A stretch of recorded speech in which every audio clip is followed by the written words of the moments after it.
came here, of course, with a knowledge of business, had some ideas about business, but hearing Ezekiel talk and some of the people who spoke to us today during the session has given me a better roadmap, created for me a framework, and given me the strategies that I need to put to use to become more intentional in creating the systems and structures to enable my business thrive and scale up to the level where I want it to be. Now I get to understand what really business focuses on: the people, the concepts, and the process. I've learned quite a lot from this program. Honestly, I would like to recommend this program to any business person.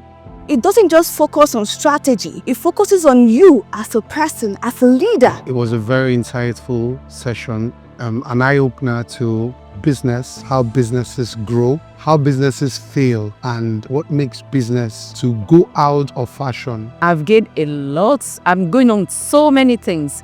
I have to go back to my drawing board and go and look into the strategy that I was using before.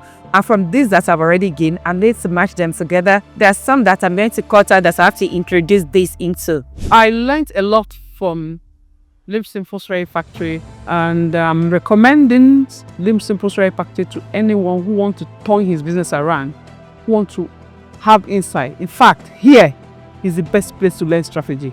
I believe that going back, I'll be structuring my team to see how we can implement these ideas to grow our business. It was so packed. It was full of so much information. I would recommend any CEO, any business owners to come for such factory. It will help them to know how to reorganize their business, how to grow their business, how to impact on the staff to be able to bring that more productivity that will help to scale their business.